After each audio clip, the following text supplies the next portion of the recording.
दोस्तों आज हम बात कर रहे हैं सैलरीड पर्सन की होम लोन लेने की एलिजिबिलिटी के बारे में। माने कि किसी भी पर्टिकुलर सैलरीड पर्सन को बैंक से कितने अमाउंट का लोन मिल सकता है, आज हम ये जानेंगे। अब होता क्या है दोस्तों, जब भी हम होम लोन लेने जाते हैं तो कुछ एक फैक्टर्स होते हैं जिनके बेस पे बैंक हमें लोन देता है। इनमें से मेजर फैक्टर्स तो हैं सैलरी, आपका सिविल स्कोर और एग्जिस्टिंग ईएमआईज। इसके अलावा भी काफी सारे फैक्टर्स होते हैं दोस्तों। अब इन फैक्टर्स के जरिए बैंक ये जानने की कोशिश करता है कि हमारी क्षमता कितनी है लोन लेने की, ताकि हम सही समय पर ईएमआई को चुकता कर भी पाएंगे या नहीं। माने इन शॉर्ट ये जानना चाहता है बैंक कि हमारी क्रेडिट वर्थिनेस क्या है। तो दोस्तों आप इस वीडियो की मदद से अपना मैक्सिमम एलिजिबल लोन अमाउंट निकाल पाएंगे और बैंक के साथ सही टर्म्स पर ढंग से नेगोशिएट कर पाएंगे। तो चलिए दोस्तों शुरू करते हैं। तो दोस्तों अभी होम लोन एलिजिबिलिटी कैलकुलेटर से शुरू कर रहे हैं। अब इसमें क्या है दोस्तों, आपकी पर मंथ सैलरी है 50,000 रुपए की और एडहॉक लिमिट है 45%। अब इसमें होता क्या है दोस्तों, बैंक ये मानता है कि अगर आप 100 रुपए कमा रहे हैं तो 100 रुपए में से एटलीस्ट आपका 55 रुपए का खर्चा हो रहा है, घर का जो जरूरतमंद खर्चा है वो हो रहा है आपका। उसको काट के बैंक ये मानता है कि 45 रुपए आपके बचेंगे 100 रुपए में से, तो वो 45 रुपए आपके पास स्पेयर बचते हैं जिसमें से आप ईएमआई दे सकते हैं अपनी, जिसमें से आप कोई भी एक फिक्स खर्चा कर सकते हैं। तो बैंक ये मानता है अगर आप 50,000 रुपए कमा रहे हैं तो उस पर 45% माने कि 22,500 रुपए से ज्यादा आप ईएमआई नहीं दे पाएंगे, आप लोन की किस्त नहीं उतार पाएंगे। अब उसमें से क्या होता है, एग्जिस्टिंग ईएमआई होती है कुछ दोस्तों। मान लीजिए आपने पहले से एक कार लोन ले रखा है और उसमें आपकी 10,000 रुपए की पर मंथ किस्त जा रही है, तो वो किस्त काट के आप जो 12,500 रुपए बचते हैं वो मैक्सिमम अमाउंट आप किस्त में पे कर पाएंगे। माने कि जो अब लोन नया आपको बैंक देने वाला है उस नए लोन के ऊपर आप 12,500 रुपए से ज्यादा की किस्त अफोर्ड नहीं कर पाएंगे। तो बैंक ये इसके बेस पे आपको लोन सैंक्शन करेगा कि ताकि आपकी किस्त जो आएगी निकल के वो 12,500 से ज्यादा निकल के ना आए। तो देखिए दोस्तों पहले आपका कैलकुलेटर समझ लेते हैं कि होम लोन कैलकुलेटर काम कैसे करता है। यहाँ पे क्या है दोस्तों, देखिए मान लीजिए अब 10% आपका रेट ऑफ इंटरेस्ट है जिसपे बैंक आपको अलाउ कर रहा है बैंक लोन देने को, और आपका आप कह रहे हैं कि मुझे जी 10 साल का लोन चाहिए। तो 10 साल का लोन है और 10% इंटरेस्ट है और आपकी सैलरी है 50,000 रुपये मंथली। आप ये बोलते हैं कि मेरी जी ऑलरेडी एक मारुति कार की किस्त जा रही है जिसका 10,000 रुपए किस्त है। तो बैंक बोलता है कि मैक्सिमम अब ईएमआई जो आप ले सकते हैं, जिसके ऊपर आप लोन ले सकते हैं, उसकी मैक्सिमम ईएमआई आप 12,500 पे कर सकते हैं। तो उसके बेस पे दोस्तों मैंने कुछ फॉर्मूलास लगाए हुए हैं जिससे आपका लोन अमाउंट निकल के आ रहा है 9,45,000 रुपए। तो बैंक ये बोल रहा है कि देखिए इस 12,500 की किस्त के अंदर मैक्सिमम जो लोन अमाउंट बनता है इस क्राइटेरिया के साथ वो बनता है 9,45,000 रुपए। ये दोस्तों मैंने आपको बेस समझाना था कैसे ईएमआई के बेस पे हमारा लोन अमाउंट निकलता है। यहां हमारी क्षमता है हर महीने 12,500 रुपए की किस्त देने की। इससे ऊपर अगर हम किस्त देना चाहें भी तो बैंक अलाउ नहीं करेगा, क्योंकि हमारी क्षमता ही नहीं है बैंक के हिसाब से। इससे ज्यादा हम हैसियत ही नहीं रखते कि हम इतनी कमाई ही नहीं कर पा रहे कि हम बैंक को लोन चुकता कर पाएंगे। तो जो बैंक हमें मैक्सिमम लोन देगा वो है 9,45,000 का। अब दोस्तों इसको एक बार के लिए यहां छोड़ देते हैं, मैं आपको फैक्टर्स बताता हूं क्या होते हैं। किन फैक्टर्स के बेस पे बैंक ये डिसाइड करता है कि हमारा लोन जो है ज्यादा मिलेगा हमें या कम मिलेगा या कितना अमाउंट मिलेगा। ये कुछ एक फैक्टर्स होते हैं जिनके बेस पे बैंक ये डिसाइड करता है कि हमें कितना क्षमता में लोन मिल जाएगा बैंक से। तो देखिए दोस्तों सबसे पहले होता है सैलरी अमाउंट। अगर मेरी सैलरी ज्यादा है, हाई है, तो डेफिनेटली मेरे को लोन अमाउंट ज्यादा मिलेगा। ये देखिए मैं आपको प्रूफ कर देता हूँ। मेरी यहाँ पे 50,000 की सैलरी है, तो 50,000 की सैलरी पे मेरे को मैंने अब मैं कहता हूँ मेरी 50,000 सैलरी ना होकर 1,00,000 रुपए की सैलरी है, तो मेरी लोन लेने की एलिजिबिलिटी जो पहले यहाँ पे 22,500 की थी, ये देखिए अब वो बदल के 45,000 की हो गई है। ठीक उसी तरीके से अब जैसे मैंने मैक्सिमम अमाउंट ऑफ लोन निकाला था यहाँ पे, वो मेरा 9,45,000 आ रहा था जब मेरी सैलरी थी 50,000 की। अब मैं उस 50,000 सैलरी की जगह कहता हूँ कि नहीं जी मेरी सैलरी तो 1,00,000 रुपए की है। तो देखिए दोस्तों मेरा लोन अमाउंट हो गया 26,48,000। वहीं ये पहले मेरे को मिल रहा था 9,45,000। तो तकरीबन तकरीबन मेरे को 16 लाख रुपए का लोन फालतू मिलने को तैयार हो गया है, जो कि बैंक देने को तैयार है। तो ठीक उसी तरीके देखिए दोस्तों लोन टेन्योर। अब मान लीजिएगा आपका जो लोन आपने लेना है वो लंबे समय के लिए लेना है, तो आपको लोन अमाउंट ज्यादा मिलेगा। देखिए दोस्तों कैसे, अब यहाँ पे 10 साल का हमने लोन सैंक्शन करा था तो हमारा आ रहा था 26,48,000 रुपए इस सैलरी के अंदर। अब मैं बोलता हूँ जी 10 साल का नहीं, आप मेरे को 20 साल का लोन दे दीजिए, तो यही 26 लाख से सीधा 36 लाख रुपए लोन हो गया। अब ये काम कैसे कर रहा है दोस्तों, देखिए जब आपका लोन टेन्योर था 10 साल तो आपका लोन अमाउंट निकल के आता था 26,48,000 का। अब आपका जैसे ही मैं टेन्योर 20 साल का करता हूं ये लोन निकल के आता है 36 लाख रुपए का। ऐसा हो क्यों रहा है दोस्तों, देखिए आपकी मंथली पेइंग कैपेसिटी ईएमआई की है 35,000। अब वो 35 की 35 रहेगी, चाहे वो 10 साल हो चाहे वो हो आपका 20 साल, वो 35,000 से देखिए चेंज नहीं हो रही दोस्तों। जब मैंने लोन यहाँ पे 10 साल का करा तो हालांकि 26 लाख रुपए का लोन हो रहा है, पर जो मेरी ईएमआई देने की क्षमता है वो 35,000 से ऊपर नहीं जा रही है। पर जैसे ही मैं इसको 20 साल करता हूं तो ये लोन क्यों बढ़ता है? क्योंकि क्षमता तो वही है, पर हो क्या रहा है दोस्तों, मैंने 10 साल का ना लेके 20 साल का लिया, तो जो नेक्स्ट 10 ईयर्स के लिए मेरी वैलिडिटी बढ़ रही है लोन लेने की, उसके अंदर मेरी जो क्षमता, पेइंग कैपेसिटी बढ़ रही है पैसा वापस मोड़ने की। तो इसलिए बैंक क्या कह रहा है? बैंक कह रहा है कि मैं आपका लोन अमाउंट बढ़ा देता हूं। अब ऐसा समझिए दोस्तों, मान लीजिए आपकी सालाना कैपेसिटी है 1 लाख ईएमआई पे करने की, तो बैंक क्या कहेगा कि आप 10 साल का अगर लोन लेना चाहते हैं तो भाई 1 लाख रुपए आप साल में दे सकते हैं, तो 10 साल में आप 10 लाख रुपए दे पाएंगे। पर अगर आप चाहते हैं कि मैं आपका लोन 10 लाख की जगह 20 लाख कर दूं, तो भाई आप 20 साल के लिए लोन लीजिए, क्योंकि आपका 20 साल के अंदर ही क्षमता वो पूरी होगी। क्योंकि आप 1 लाख रुपए से ज्यादा तो दे ही नहीं सकते, आपकी कितनी कमाई है नहीं। तो आप क्या कीजिए, आप लोन का टेन्योर बढ़ा लीजिए, 10 साल की बजाय मैं आपको 20 साल का लोन दे देता हूं। उसमें आपका 20 साल के अंदर आप 20 लाख पे कर पाएंगे, क्योंकि आप लाख रुपए साल से ऊपर पे नहीं कर सकते। तो इस तरीके से दोस्तों जब हम टेन्योर बढ़ाते हैं लोन का तो हमारा लोन अमाउंट इंक्रीज हो जाता है। उसके बाद होता है दोस्तों एग्जिस्टिंग ईएमआईस। अब देखिए दोस्तों, अगर एग्जिस्टिंग ईएमआईस हाई है तो मेरा लोन अमाउंट डिक्रीज हो जाएगा। देखिए कैसे दोस्तों, यहां पे मेरा 10% का रेट ऑफ इंटरेस्ट है, 20 साल के लिए लोन है, और मंथली सैलरी मेरी 1 लाख रुपए है, और मैं रिज्यूम कर रहा हूं मेरी एग्जिस्टिंग ईएमआई 10,000 है। तो मेरी जो कैपेसिटी आ रही है लोन ईएमआई पे करने की वो आ रही है 35,000 की, जिसके बेस से मुझे 36 लाख रुपए का लोन मिल रहा है। अब मैं करता क्या हूं दोस्तों, एग्जिस्टिंग ईएमआई में बढ़ा देता हूं। मेरी जो एग्जिस्टिंग कार की ईएमआई जा रही है वो 10,000 ना जाके मैं यहाँ पे मान लेता हूँ 25,000 जा रही है। अब मेरी जो ईएमआई पे करने की क्षमता है वो 20,000 हो गई है दोस्तों, क्योंकि मेरी एग्जिस्टिंग ईएमआई पहले से जा रही है। मैं लाख रुपए कमा रहा हूं, उसमें से बैंक मान रहा है 55,000 तो खर्चा ही हो रहा है, बचा 45,000 जो मैं किस्त दे सकता हूं। उस 45,000 में से 25,000 की किस्त मेरी ऑलरेडी जा रही है, तो डेफिनेटली मेरी 20,000 की मैं देने की क्षमता बची है। तब 20,000 के ऊपर मेरा लोन हो गया 20 लाख रुपए का लोन मैक्सिमम बैंक मेरे को दे सकता है। वहीं जब मेरी ये किस्त जो ऑलरेडी जा रही है वो 25,000 की ना जाके वो मेरी 10,000 की जा रही थी, तो मेरे को बैंक 36 लाख रुपए देने को तैयार था। तो दोस्तों जैसे ही मेरी एग्जिस्टिंग ईएमआई अगर बढ़ती है तो मेरा लोन लेने की क्षमता कम हो जाती है। तो ये एक फैक्टर था दोस्तों। उसके बाद होता है इंटरेस्ट रेट। अगर दोस्तों इंटरेस्ट रेट हाई होगा तो आपका लोन लेने की क्षमता फिर घट जाएगी। देखिए कैसे, यहां पे मेरा इंटरेस्ट रेट है 10%। अगर मान लो बैंकर कहता है कि जी आपको तो 15% पे लोन दूंगा, तो 10% पे तो मेरे को लोन मिल रहा है 36 लाख का। जब बैंकर बोलता है नहीं जी 15% से कम मैं आपको लोन नहीं दे पाऊंगा, तो मेरी जो है लोन लेने की क्षमता हो जाती है 26,57,000 की। वहीं जब मेरा 10% पे रेट ऑफ इंटरेस्ट था तो मेरे को लोन 36 लाख रुपए का मिल रहा था। क्योंकि दोस्तों इंटरेस्ट बढ़ेगा तो मेरी ईएमआई बढ़ेगी, अगर ईएमआई बढ़ेगी तो मेरी ईएमआई देने की क्षमता तो कमी है, तो बैंकर क्या करेगा, लोन घटा देगा। वो कहेगा भाई तुम कम ही लोन लो, तुम्हारे बस की नहीं है इतना लोन देना, तो वो कम लोन करेगा। उसके बेस पे फिर मेरा बड़ा हुआ इंटरेस्ट लगेगा, तो ईएमआई कर कुरा के उतनी ही पड़ जाएगी मेरे को जो मेरी कम रेट ऑफ इंटरेस्ट में आनी थी। तो ईएमआई तो उतनी है, ईएमआई इंक्रीज नहीं हो रही, पर यहां पे हो क्या रहा है, लोन अमाउंट को घटा रहे हैं। उसके बाद नेक्स्ट फैक्टर है दोस्तों एज। अब एज क्या होती है दोस्तों, बैंक्स जो है जनरली ये मानते हैं कि आपकी 60 साल की क्षमता है काम करने की, आप 60 साल से ऊपर काम नहीं कर पाएंगे। जो आपकी वर्क लाइफ है उसको 60 साल आंकते हैं बैंक सारे। तो उस केस में क्या होता है, आपको मान लीजिए आपका 40 साल की उम्र चल रही है, तो बैंक अब आपका 30 साल का ना करके 20 साल का ही मैक्सिमम लोन कर पाएगी। कोई भी जो लोन है वो 30 साल से ऊपर नहीं होता है, हाउस लोन जो जनरली देखा जाता है।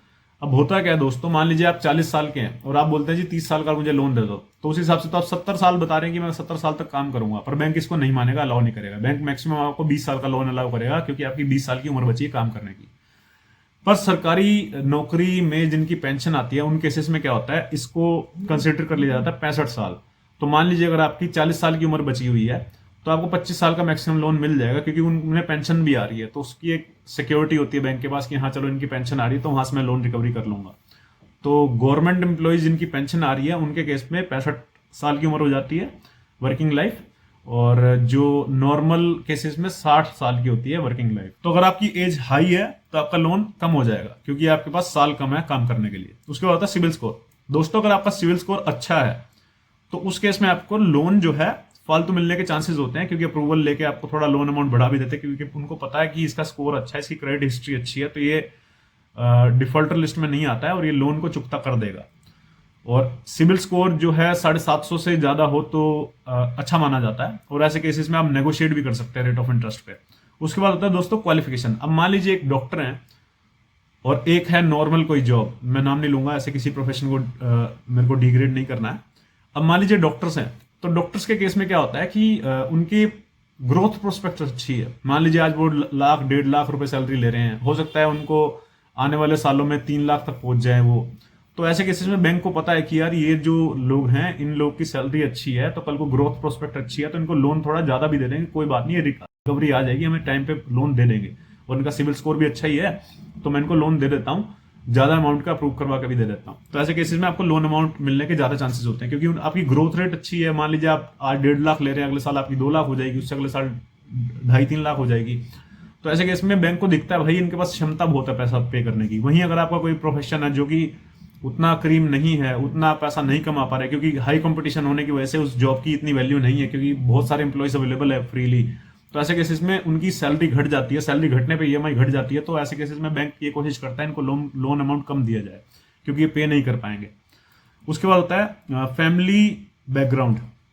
अब फैमिली बैकग्राउंड अगर आपका दोस्तों सॉलिड है, सॉलिड कैसे है, मान लीजिए कोई एक फैमिली है और उनके पेरेंट्स हैं जो वो भी वर्किंग है, तो वर्किंग केस में दिखता है कि डिपेंडेंसी पेरेंट्स की कम होगी तो खर्चा कम होगा। तो अगर इनका खर्चा कम है तो डेफिनेटली ईएमआई ज्यादा पे कर पाएंगे, तो ऐसे केस में ज्यादा जो है आपको लोन मिलने की संभावना हो जाती है, क्योंकि आपको आपकी क्षमता ज्यादा है ईएमआई पे करने की। उससे नेक्स्ट होता है दोस्तों family salary addition. Family salary addition में क्या है, जैसे आप वर्किंग क्लास है और आपकी मिसेस है, तो आपकी जो मिसेस हैं उनकी भी सैलरी ऐड हो जाती है आपकी क्लब करके, फिर ईएमआई को पे करने की क्षमता निकाल ली जाती है। तो ऐसे केस में क्या होता है, ईएमआई पे करने की क्षमता ज्यादा आ जाती है, तो लोन ज्यादा आ जाता है। उसके बाद होता है दोस्तों मंथली एक्सपेंसेस। अगर आपके monthly expenses more than normal है, अब जैसे कई ऐसे फिक्स ऑब्लिगेशन है जो आपकी या बैंक से आप छुपाना चाहते हैं पर बैंक को पकड़ में आ गए हैं, जैसे मान लीजिए कोई ऐसे कोई मेडिकल एक्सपेंसेस हैं जो आपके चल रहे हैं, जो कि बीमारी चल रही है आपके पेरेंट्स की या किसी की, और उस पर बहुत खर्चा हो रहा है। तो हालांकि एडॉक लिमिट के हिसाब से तो 45% आ रहा है, तो 45,000 में से 10,000 माइनस करके एग्जिस्टिंग ईएमआई आपका 35,000 बच रहा है। पर एक्चुअल में जो देखा जाए आपका पता लग रहा है कि ये लाख रुपए की सैलरी आ रही है और लाख रुपए में से 90,000 तो आपका सीधा सीधा खर्चा हो रहा है, 10,000 रुपए आपके बच रहे हैं। तो ऐसे केस में आपकी मैक्सिमम एलिजिबल जो ईएमआई है वो तो जीरो ही हो जाएगी, क्योंकि 10,000 की तो ऑलरेडी आप एग्जिस्टिंग ईएमआई दे रहे हैं। तो होता क्या दोस्तों, अगर मोर देन नॉर्मल एक्सपेंसेस है तो इस केस में आपको लोन का अमाउंट भी घट जाएगा, तो हो सकता है ना भी मिले, क्योंकि आपकी पेइंग कैपेसिटी नहीं है। उसके बाद होता है दोस्तों प्रॉपर्टी वैल्यू हाई। अगर आपकी प्रॉपर्टी की वैल्यू हाई है तो वो आप सिक्योरिटी में रख रहे हैं, तो चांस है कि आपको लोन अमाउंट अच्छा मिलेगा। उसका मैं लॉजिक अभी यहाँ पे क्लियर कर दूंगा ऐसा क्यों है इस केस में, जैसे लोन टू प्रॉपर्टी वैल्यू में आपको मैं क्लियर कर दूंगा। उसके बाद दोस्तों अदर फैक्टर्स की बात कर रहे हैं जो कि अफेक्ट करते हैं हमारे लोन अमाउंट को। एज मैं ऑलरेडी आपको बता चुका हूं, जैसे अगर आपकी 60 साल की एज है तो आपको, और आप 50 साल के ऑलरेडी है तो 10 साल से ऊपर लोन नहीं मिलेगा। सैलरी परसेंटेज मैं आपको ऑलरेडी बता चुका हूँ कि सैलरी का जो 1 लाख रुपए सैलरी है तो उसमें 45% से ज़्यादा ईएमआई आप क्लेम नहीं कर सकते। मतलब 45,000 की ईएमआई निकलेगी, उसमें से 10,000 आप ऑलरेडी दे रहे हैं, तो 35,000 ज़्यादा से ज़्यादा आप ईएमआई दे सकते हैं। उसके बाद दोस्तों होता है loan to property value ratio.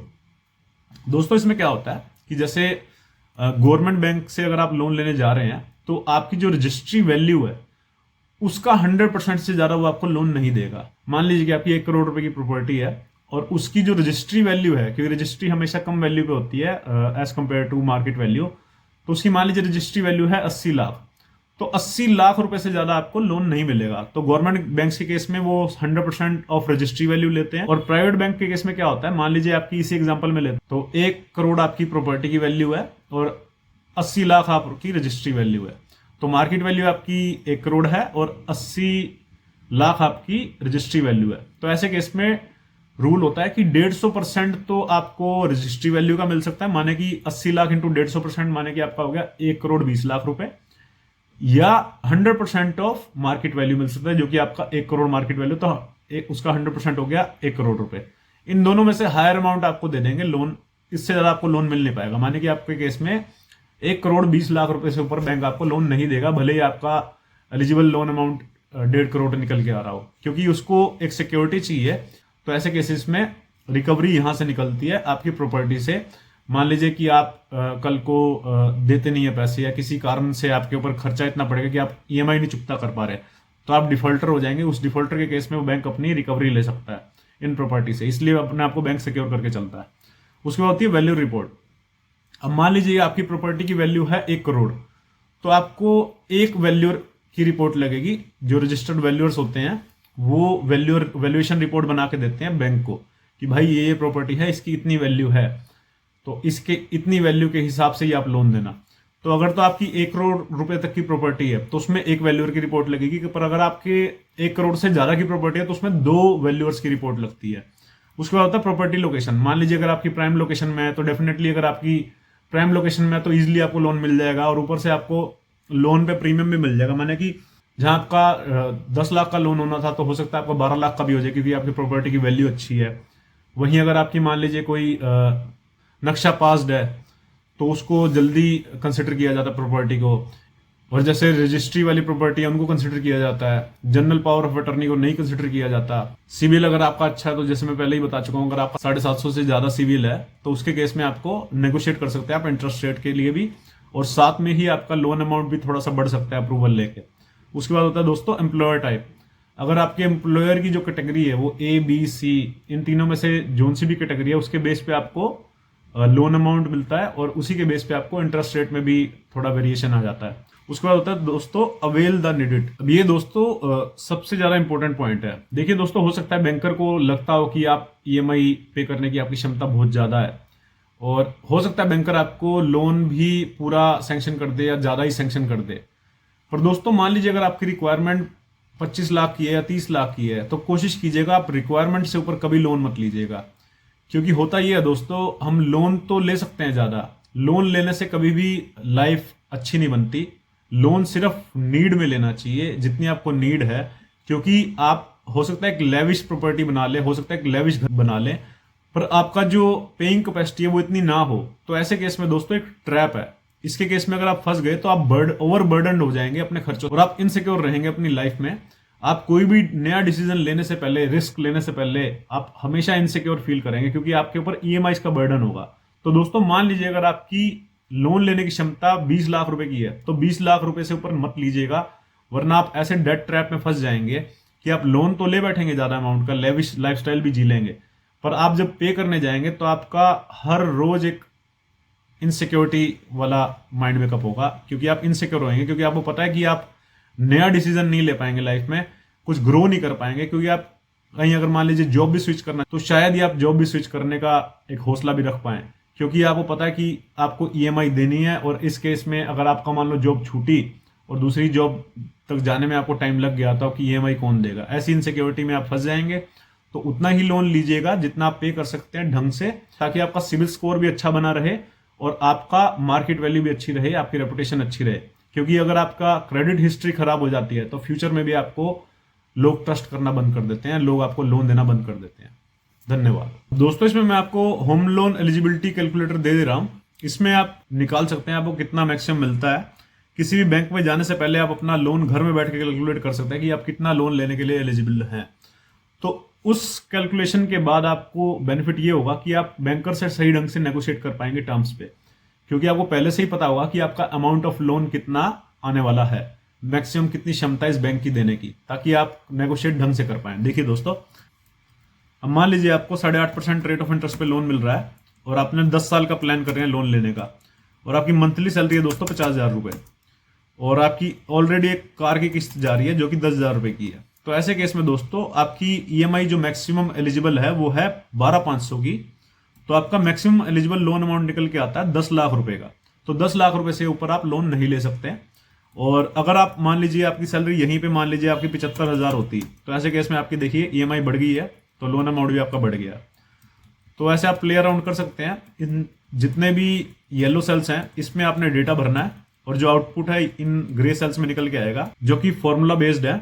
तो आप इन सेल्स को भर के अपना EMI निकल जाएगी जो आपकी मैक्सिमम दे सकते हैं, मैक्सिमम एलिजिबल लोन अमाउंट निकल जाएगा। ये मंथली रेट ऑफ इंटरेस्ट है दोस्तों। जैसे आपका 8.5% साल का है, 12 महीने का है, तो एक मंथ का उसमें अगर डिवाइड करके देखते हैं तो 0.71% पड़ रहा है। आपका 10 सालों की EMIs है, तो 10 × 12 मंथ्स 120 EMIs आपकी टोटल हो रही है। उसके बाद आपका ये लोन अमाउंट आता है दोस्तों। आपने लिया तो लोन 19 लाख का, पर आप उसको इंटरेस्ट समेत पे कर रहे हैं अगले 10 सालों में 28,50,000 का। तो ये वो है। और इसमें से जो अगर आप इंटरेस्ट को देखेंगे तो इसमें इंटरेस्ट पोर्शन निकल के आ रहा है 9,34,000। देखिए दोस्तों, ये चार्ट है जिसमें कि आपकी टोटल पेमेंट शो कर रहा है।